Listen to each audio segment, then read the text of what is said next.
There was one thing I have to mention. You must be fed up of hearing about this, but I'll mention it. You say that obviously you had huge recognition recently as well. But amongst all these other things that you've done, you also were briefly the female champion deadlift weight champion, weren't you? I mean, I still am. But I know that honestly it's old stuff to you, but can you just explain what you did? Because you were making a very important point, actually, weren't you? Yeah, sure. So this is it's 11 months now. So the 26th of February, I posted a tweet saying, I keep hearing, so it was a video of me deadlifting 230 kilograms, which is well below my maximum, by the way. I can do a lot more than that. Okay. But the caption was, I keep hearing about how biological men have no strength advantage over biological women in 2019. Yes. So watch me destroy the British women's deadlift record without trying. Right. P.S. I identified as a woman while lifting the weight. Don't be a bigot. Okay. And this video, I tweeted it, and within 10 minutes, I knew something was happening. Yeah. Right, I had about 20,000 views within the first 10 minutes. Yeah. By the time I went to bed that night, it was about 350,000. I woke up in the morning, over 500,000. So this thing went crazy. The video now has, just on Twitter alone, it has over 2.2 million views, 7 million impressions. It also went viral on Facebook, on Instagram, on Reddit. The thing just went nuts. And then Piers Morgan talked about it on Good Morning Britain.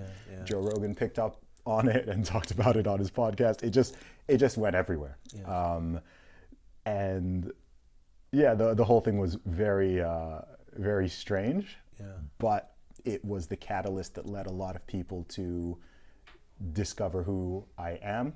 And then because of all the work I've done leading up to that, yes, exactly. a lot of people stayed because they realized, okay, this isn't just a one-off interesting thing here. This guy's got more interesting stuff about him than this little 9-second video. So, you know, God works in mysterious ways. But these social media moments are, you know, incredibly important these days for acting as a catalyst. Sure.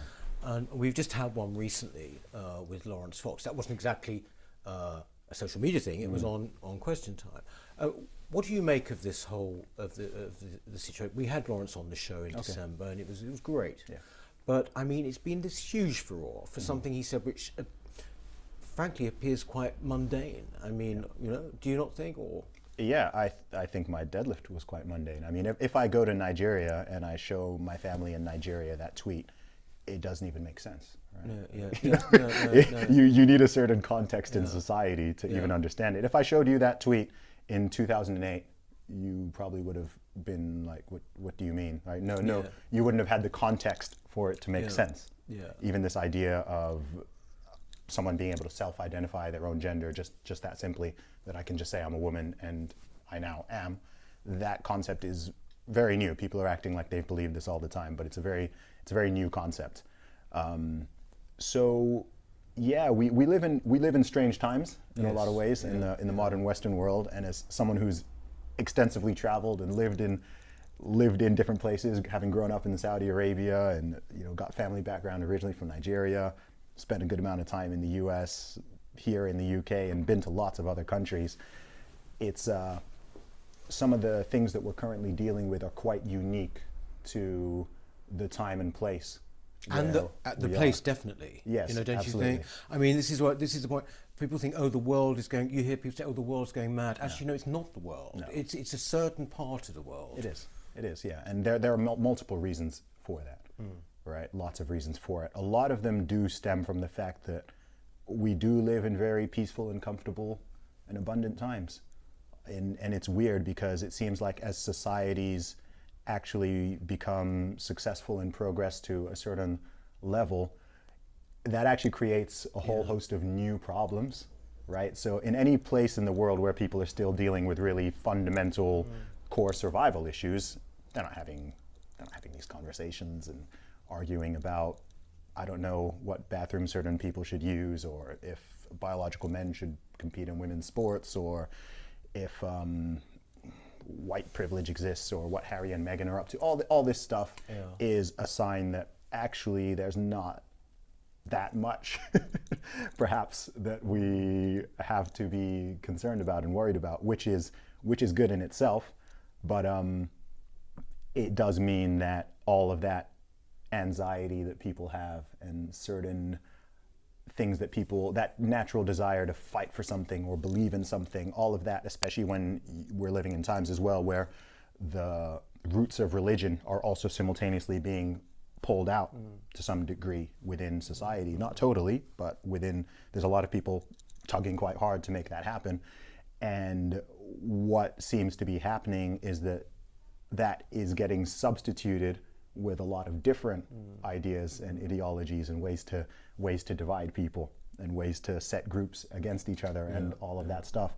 It's also meaning that people seem to be becoming a bit less forgiving, right? Some of these things they're replacing it with, they don't have this idea of salvation or forgiveness or loving your enemy, which is a very radical Christian idea, right? Loving your enemy, very, very radical idea. So in the absence of it, plus you've just got this very abundant, prosperous, comfortable society. You're having certain ideas stemming up from academia, which are then infiltrating into all these different areas. And it just leads to these odd situations where, coming back to what you originally said, someone can be on TV and make a fairly sensible, very sensible and somewhat benign point that I don't think people would have gotten angry about not so long ago. And suddenly that person is public enemy number one because they've gone against the grain. And if you see the furor around it, I mean, that's why I laugh. I mean, I tell people all the time that this sort of intersectional social justice warrior, critical race theory, identity politics stuff, to me, it's just a secular religion. And stuff like what is going on recently with that Laurence Fox situation, to me, that just shows it, because the people who are, screaming at him and sending him death threats and attacking him in all this way off of, like I said, a very benign comment, I'm like, look, you're behaving like fundamentalist religious extremists here in the way that you're trying to ostracize this guy and label him all these names and cast him out of society. It's very strange.